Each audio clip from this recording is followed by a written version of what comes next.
ہمارے ہاں اسلام ہماری خوش بختی ہے کہ جو حجاز سے آیا، مگر ایک اتنا رچ کلچر پہلے موجود تھا اس برِ صغیر میں، ہر موسم کے گیت، ہر موقع کے گیت، ہر جذبے کے گیت، ہر دکھ کے گیت، ہر سکھ کے گیت، اور ان گیتوں کے ساتھ ساتھ کئی چیزیں اور جڑی ہوئی.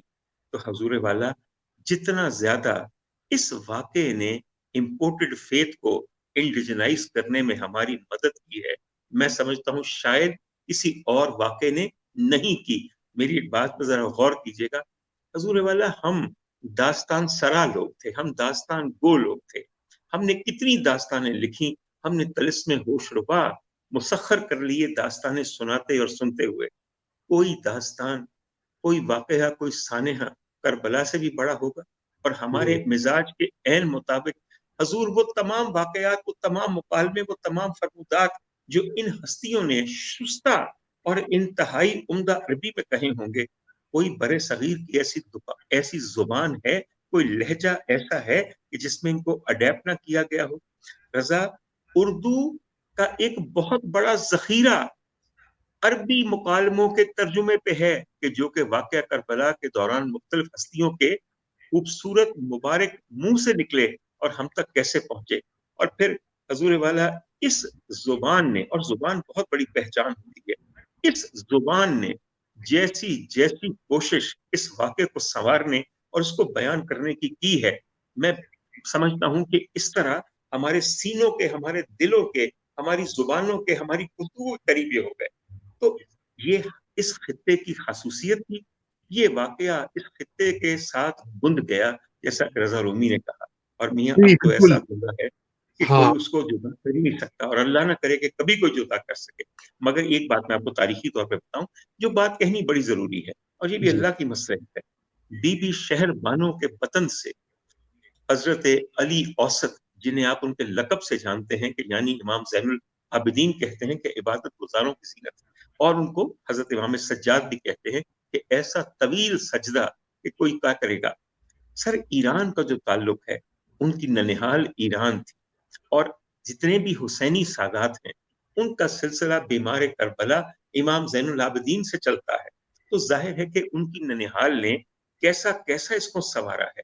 وہ جو پرشین اور فارسی انفلوئنس ہے، وہی پھر برے صغیر میں ٹریول کیا، اور جو کچھ ایران میں مدح سرائی اس واقعے کی ہو رہی تھی اور حضرت امام زین العابدین کے ساتھ ان کے تعلق کو مضبوط کیا جا رہا تھا، میاں وہ تو ننہال تھی. ارے ہم تو ان کے خدام ہیں، ان کے در کے کتے، ان کے در کے مانگنے والے. ہم تک تو جو بات پہنچے گی ہم اسی نسبت سے اس کو پڑھاتے چلے جائیں گے کہ اسی میں ہماری بقا ہے اور اسی میں ہماری نجات ہے.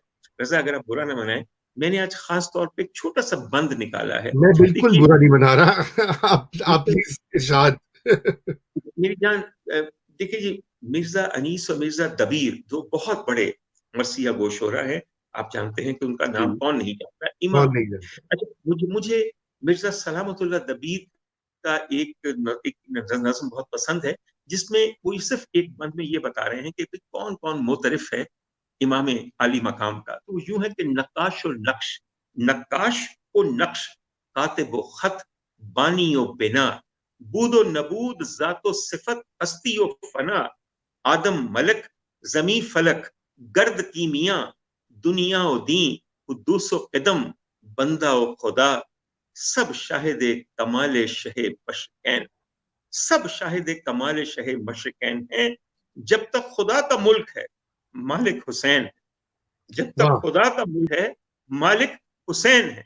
حضور والا، میں آپ کو ایک سچ بات بتاؤں، آپ عربی کھنگال لیجئے، آپ دیگر زبانیں کھنگال لیجئے، آپ فارسی کھنگال لیجئے، ایسی شدت کا، ایسی جذبات نگاری کا، ایسی عقیدت کا، ایسے عشق، ایسے جنون کا اگر ایک بھی مجھے نمونہ نکال کے دکھا دیں تو میں آپ کو مان جاؤں.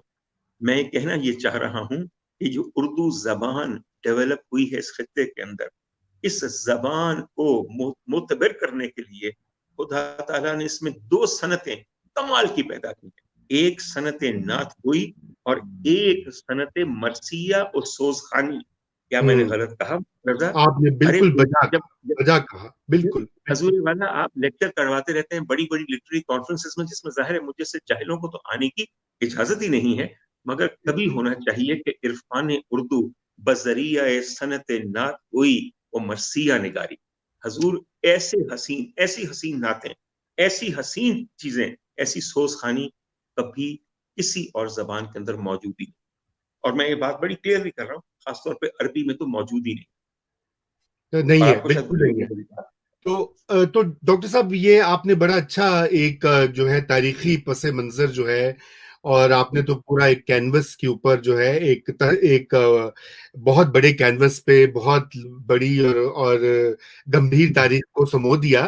تو اس کے میں یہ چاہتا ہوں کہ آپ تھوڑا سا یہ بھی بتائیں کہ یہ جو بہت سارے لوگ پوچھ بھی رہے ہیں کہ ذوالجناح، تازیہ یہ کیسے آئے، علم بھی ہوتا ہے، اور ان کی جو، کیونکہ یہ خیر باقی کلچرز میں بھی ہوتے ہیں لیکن ہمارے ہاں جو تازیے ہیں وہ بڑے خوبصورت بنائے جاتے ہیں. کیا کیا ان کے اوپر محنت ہوتی ہے، آرٹ ورکس ہیں وہ.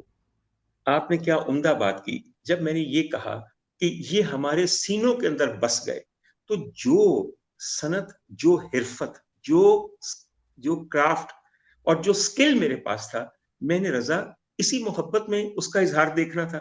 آپ یہ سوچئے کہ جو سب سے پہلے تعزیہ کی بات کرتے ہیں، تعزیہ بنیادی طور پہ ہے کیا؟ تعزیہ basically is a small model اور replica of the tomb and the mausoleum of Imam Ali مقام اینڈ مولائے کائنات حضرت علی کرم اللہ وجہ. ہم لوگ بہت دور رہتے ہیں میاں. آج لوگ بہت زیادہ حج کرنے، عمرہ کرنے جاتے ہیں. میرے بچپن میں لوگ زندگی میں ایک حج کرتے تھے اور ساری زندگی کی کمائی بچانے کے بعد، اور وہ بھی خوش قسمت ترین ہوتے تھے، اور زندگی بھر لوگ یہ خواہش کرتے تھے کہ مولا کے گھر جاؤں. حضور جب فاصلے ہوں تو پھر دل کے قریب کرنے کے لیے کچھ سمبلز چاہیے، کچھ شبیہیں چاہیے. حضور تو جو لوگ امام علی مقام کے مزار تک نہ پہنچ سکے، انہوں نے ہر سال اپنا دل ٹھنڈا کیا، محنت کر کے لکڑی سے، کاغذ سے، دیگر ریزنز کے ساتھ عمدہ ترین شبیہیں بنائی اور ان پیاسوں کی پیاس بجھائی جن کی آنکھیں ان نظاروں کو نہ دیکھ سکیں گی، مگر کم از کم ان کے ماڈلز کو دیکھ کر کیسا دل ٹھنڈا ہوتا ہوگا، کیسی عقیدت کے اندر ایک پوری کی پوری ایک لہر اٹھتی ہوگی. کیا غلط ہے اس میں؟ کیا غلط ہے اس میں؟ دوسری بات ہے، آپ نے اس سواری کو تو نہ دیکھا کہ جس پہ میرے امام سوار تھے ان دنوں کے اندر، مگر ذوالجناح کے نام پہ ایک گھوڑے کو نکال کے صرف یہ سوچنا کہ اس گھوڑے کا سوار کس سانحے سے گزر گیا، کس طرح اس نے 70 لاشیں اٹھائے اور لے کے قتل گاہ سے واپس آیا، کوئی ایسی بات نہیں ہے. It makes the whole the entire diorama actually comes to life. اور اگر یہ چیز زندگی میں سامنے آ جائے اور آپ سامنے دیکھنے لگیں، اور میں بتاؤں آپ کو اہل نظر کا حال کیا ہوتا ہے. سر آپ مرثیہ سن رہے ہوتے ہیں اور اگر اللہ نے چاہا تو آپ کے سامنے وہ منظر آ جاتا ہے، واقعی اس کرب و بلا کی سرزمین پہ اڑتی ہوئی ریت، اس میں خون کے ذرات، اس کے اندر وہ محیب ظلم کی آواز آپ سب محسوس کرتے ہیں. اور جتنا شدید محسوس کریں گے اتنی شدت سے آپ کے آنسو باہر نکلیں گے. اور میاں قصہ یہ ہے کہ انسان کی معراج یہ ہے کہ آپ سیدہ کائنات کو، آقا زادی کو، شہزادی کو پرسہ پیش کریں ان کے شہزادوں کا. ہمارا منہ ہے کہ ہم ان کے در تک بھی حاضر ہو سکیں. چہ جائے کہ ہم اتنی عظیم ہو جاتے ہیں کہ ہم جا کے کہتے ہیں شہزادی دل پھٹ چلا، ہمارا پرسہ قبول ہو. تو اگر یہ ساری چیزیں معاون ہیں آپ کی اپنی نجات اور آپ کی اپنی بقا کے لیے، تو ان سے بہتر کیا بات ہوگی. اعتراض کرنے سے پہلے ضرور سوچئے کہ جس نے عقیدت سے تعزیہ دیکھا تو گویا اس نے گھر بیٹھے ہوئے روضہ امام پاک دیکھا. یہ میں پورے وثوق سے کہہ رہا ہوں. حضور ایسے بھی لوگ ہیں جو خدا کے گھر جاتے ہیں، سامنے کھڑے ہوتے ہیں اور کعبۃ اللہ نظر نہیں آتا کسی وجہ سے، اور کچھ ایسے ہیں کہ جن کا گھر بیٹھے ہوئے روتے ہوئے حج قبول ہو جاتا ہے. یہ اس کے رموز ہیں، اس کے اسرار ہیں جس نے سب قبول کرنا ہے. اچھا، اب یہ اس میں حرفت کی بات ہے. اتنے حسین آپ لوگ تعزیے بنائیں کہ ان کی کوئی مثال نہ ملے. And with every passing year یقین کیجئے ان کے اندر کی کنسٹرکشن کے اندر زیادہ مٹیریل استعمال ہو رہے ہیں، اور یہ ایک اچھی بات ہے. میں آپ کو ایک چھوٹی سی بات بتاؤں، لوگ اور چیزوں پہ بھی اعتراض کرتے ہیں. مثلاً ایک ہم لوگ نکالتے ہیں حضرت قاسم، شہزادہ قاسم کی مہندی.